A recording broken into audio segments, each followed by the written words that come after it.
Sebab Allah sudah tegaskan, kita sebenarnya rugi kecuali orang-orang yang beriman. Rasulullah mengadu kepada Allah bahwa memohon ampunan sebab upayanya ini belum menumbuhkan hasil.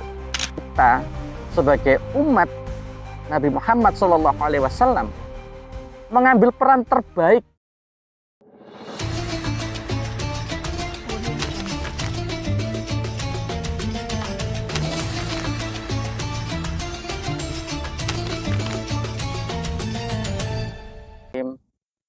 Assalamualaikum warahmatullahi wabarakatuh.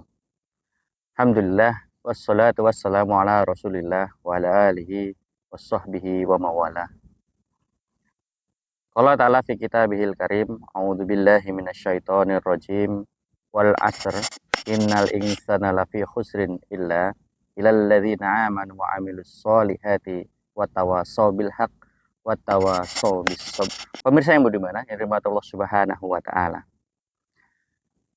Tanda cinta Allah kepada kita bukan hanya kemudian sesuatu yang menurut kita yang indah-indah saja atau yang baik-baik saja. Karena apa? Bisa jadi bentuk cinta Allah kepada kita, kepada manusia, kepada umatnya, itu bisa berbentuk sebuah ujian atau mungkin yang buruk menurut kita. Tapi sebenarnya memang itulah yang kemudian kita butuhkan. Ada kalanya yang kita dapat adalah kebahagiaan yang menyenangkan, seolah-olah nikmat. Tapi bisa jadi itu adalah bentuk Allah menguji, ya, atau justru malah akan menjadi istidrat. Banyak orang yang kemudian kaya bermaksiat. Ada juga orang yang kemudian miskin, tapi kemudian dia bersyukur. Maka kebahagiaan atau cintanya Allah kepada umat, kepada makhluknya, tidak bisa diukur hanya dengan materi. Maka di dalam surat Al-Asr, wal asr, ya, bahwa sesungguhnya manusia itu mengalami kerugian. Ya, Allah menyatakan bahwa makhluk Allah yang diciptakan itu rugi. Sungguh Allah katakan semua makhluk itu rugi. Ya. Yang Allah ciptakan itu semuanya rugi. Kecuali ilalladzi, ya, ilalladzina amanu, kecuali orang-orang yang beriman, wa amilas sholihah, ya, yang menjalankan amal soleh, wa tawassaw bil haqq wa tawassaw bis sabr, dan mereka yang bertawassul, menasehati, ya, dalam kebenaran dan menasehatinya dalam kesabaran. Nah, mereka itulah yang kemudian akan selamat. Jadi kecuali, ya, semuanya akan merugi kecuali yang tadi kita sebutkan, yaitu ilal ladzina amanu wa amilas sholihah wa tawassaw bil haqq wa tawassaw bis sabr. Maka selain itu mereka pasti rugi. Nah, inilah yang Allah katakan atau Allah sampaikan di dalam surat tersebut. Nah, maka untuk kemudian kita mengetahui bahwa kita itu rugi atau tidak, maka tentu kita harus melihat ke dalam diri kita. Tadi sedikit di awal sudah kita bahas bahwa ada orang yang merasa bahagia dengan berkelimpahan harta, tapi ternyata kemudian hidupnya tidak tenang. Ya. Kenapa demikian? Bisa jadi yang Allah berikan itu bukan dasar kebaikan untuk dia, tapi kemudian istidrat.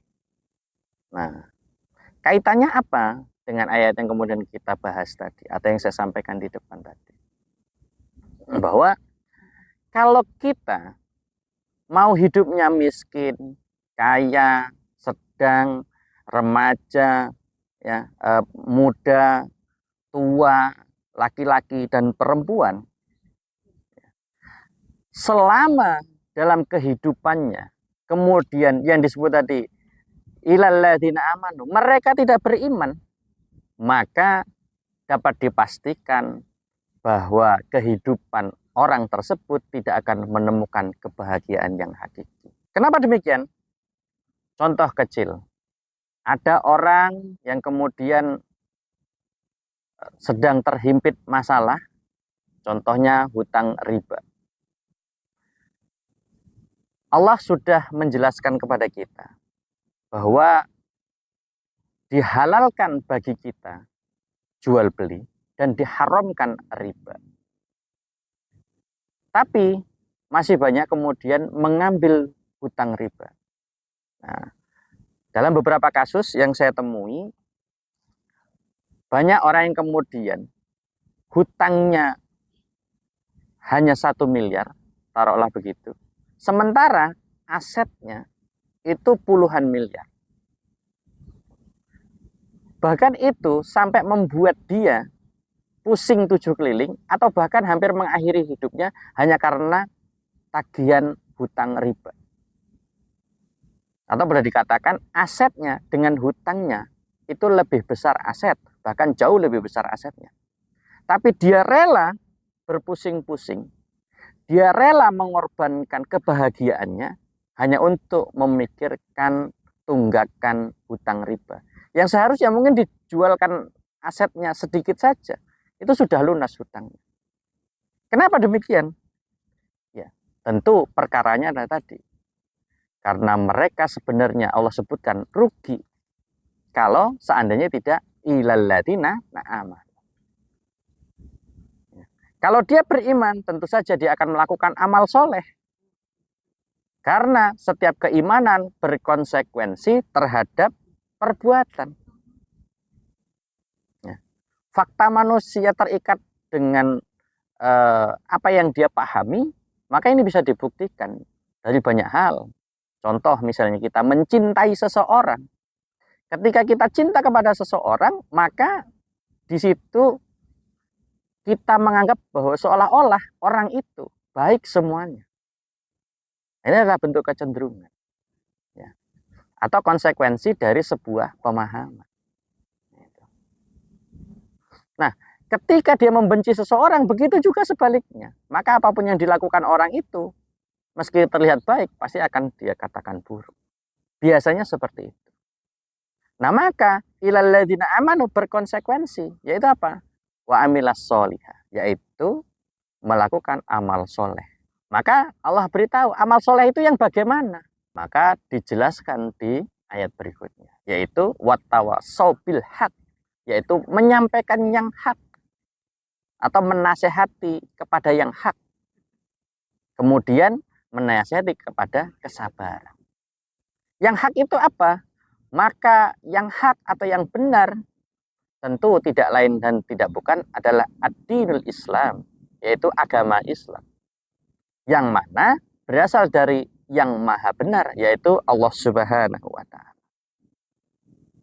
Nah, maka bagi kita kaum muslimin dimanapun berada, seharusnya lah kemudian kita mengikatkan diri kepada Islam, ya, mengikatkan diri kepada hukum-hukum Islam. Agar apa? Agar kita termasuk orang-orang yang melakukan wa amilah sholihah. Konsekuensi dari ilal ladzina amanu tadi, ya, yaitu orang-orang yang beriman. Ya, biar supaya apa? Supaya tidak merugi. Nah, ini yang harusnya kita lakukan, bukan kemudian sebaliknya. Nah, maka cukup sederhana. Dalam pembahasan ini kita ambil dari satu surat yang pendek, kita sudah bisa memahami bagaimana kemudian seharusnya kita bertindak atau berperilaku. Ya. Nah, oleh karenanya kebahagiaan ketika tadi saya ceritakan harusnya dia bisa menjual asetnya sedikit saja, bisa lunas hutangnya, tapi kenapa tidak dia relakan? Karena tadi secara pemahaman, konsep pemikirannya bukan Islam. bukan keimanan. Sehingga apa? Maka dia rela menyusahkan dirinya. Padahal kalau seandainya tinggal jual saja asetnya, sudah selesai. Mudah bukan? Dan bahkan masih ada. Apakah mungkin dengan aset yang sebegitu kemudian akan dimakan sendiri? Tentu saja tidak. Konsep sederhana dalam hidup Islam seperti itu. Ya. Yang penting kita beriman, dari keimanan itu kemudian ada konsekuensi melakukan amal soleh. Setelah melakukan amal soleh itu bentuknya seperti apa? Yaitu bertawasul, mengajak. Nah maka miskin, kaya, tua, muda, dan seterusnya tadi sebenarnya nggak ada masalah kondisi-kondisi itu. Ya. Selama mereka mempunyai keimanan. Selama mereka mempunyai keimanan, maka akan muncul rasa syukur. Ya. Sebab kecintaan Allah ditunjukkan kepada hambanya bisa jadi berbeda-beda. Rasulullah contohnya. Atau para nabi dan rasul. Apakah Allah Subhanahu wa ta'ala tidak cinta kepada mereka semua? Cinta. Tapi cintanya Allah kepada mereka kemudian ditunjukkan dalam bentuk ujian-ujian yang sangat luar biasa. Contoh misalnya Nabi Nuh saja, sampai kehilangan anak dan istrinya. Bahkan Rasulullah Shallallahu Alaihi Wasallam sendiri itu hampir kehilangan orang-orang yang sangat dicintainya, sampai kemudian dalam sirah Nabawiyah yang ditulis oleh Muhammad Rawal Qasji menyatakan bahwa Rasulullah itu sudah sangat-sangat maksimal ketika pulang dari meminta dukungan untuk kemudian menerapkan Islam. Ya. Jadi ketika pemboikotan dilakukan oleh kafir Quraisy dan kemudian terasa himpitan dakwah itu semakin sempit oleh orang-orang kafir Quraisy, kemudian Rasulullah keluar meminta dukungan dari beberapa kabilah. Pulang ternyata hanya dengan tangan hampa. Ya. Kemudian dilempari batu sampai kemudian kakinya berdarah. Apakah kemudian Rasulullah berputus asa dengan itu semua? Tidak. Ya. Justru Rasulullah mengadu kepada Allah bahwa memohon ampunan sebab upayanya ini belum menumbuhkan hasil. Maka kemudian Allah jawablah doa Rasulullah itu dengan peristiwa Isra wal Mi'raj. Peristiwa yang sangat luar biasa, bahkan sampai hari ini peristiwa itu masih kita kenang. Masih kita peringati sebagai sejarah yang luar biasa ya, sepanjang masa. Di mana komentar Muhammad Rawal Qasji dalam As-Sirah Nabawi yang beliau tulis, ya, beliau menyampaikan bahwa ini adalah bentuk hiburan atau Allah sedang menghibur makhluk yang dicintainya, menunjukkan alam semesta yang luas ini, bahkan memberikan anugerah kepada Rasulullah Muhammad SAW. Peristiwa ini menunjukkan, ingin membuktikan bahwa wahai Muhammad, andai kata penduduk bumi itu semuanya menolakmu, maka jangan khawatir. Ya. Penduduk langit yang luas ini akan selalu mendukung. Bahkan Allah lah yang kemudian memberikan penghargaan itu. Para pemirsa yang budiman yang dirahmati Allah Subhanahu wa ta'ala. Maka kita sebagai umat yang dikatakan umat terbaik harusnya juga mengambil langkah-langkah terbaik. Ya. Mengambil tindakan-tindakan terbaik yang itu membuktikan bahwa kita sebagai umat terbaik ya, memahami tentang hakikat apa yang kemudian Allah inginkan kepada kita, sehingga tidak ada penghalang bagi kita ya. Tidak ada penghalang bagi kita untuk menjalankan syariatnya Allah, untuk terikat terhadap hukum Allah, dan tidak ada yang kemudian menghalangi tentang usaha-usaha kita untuk menerapkan hukum Islam di muka bumi ini. Bulan puasa ini penuh berkah. Bulan puasa ini penuh dengan kebaikan. Allah lipat gandakan pahala kita. Maka sudah semestinya kita sebagai umat Nabi Muhammad SAW mengambil peran terbaik. Bukan hanya hari ini saja, tapi tentu di hari-hari berikutnya juga. mengambil momen terbaik ini untuk apa? Untuk meningkatkan ya dakwah kita, mengajak orang kepada Islam, menjelaskan tentang hukum Islam, menjelaskan tentang Islam yang sesungguhnya dengan konsep sebagaimana yang Rasulullah Shallallahu Alaihi Wasallam pernah contohkan, pernah terapkan, baik dalam masa dakwah di Makkah sampai kemudian Rasulullah menjadi kepala negara di Madinah. Maka harusnya inilah yang kita raih. Tidak ada keraguan harusnya bagi kita untuk menjalankan itu. Sebab Allah sudah tegaskan. Kita sebenarnya rugi kecuali orang-orang yang beriman. Orang-orang yang beriman pasti akan mengambil seruan itu atau menerima seruan itu. Ya. Sebagaimana contoh hari ini, seruan ya ayyuhalladzina amanu kutiba alaikumusiyam. Maka harusnya seruan ini menjadi kewajiban bersama. Ya. Bukan hanya itu. Misalnya kepada seruan yang lain, misalnya ya ayyuhalladzina amanu kutiba alaikumul qisas. Ya itu juga kewajiban. Semuanya harus kita jalankan. Termasuk kita harus terlibat dalam aktivitas itu. Dan ini adalah momen terbaik kita. Bukan hanya untuk memulai, tapi juga terus kemudian melakukannya. Terus juga mengikatkan. Dan terus kemudian kita mendakwahkan Islam hingga Islam menjadi rahmatan lil alamin. Mungkin ini bisa menjadi muhasabah kita bersama. Ya. Momen di bulan Ramadan ini. Mudah-mudahan Allah berikan keberkahan kepada kita semua.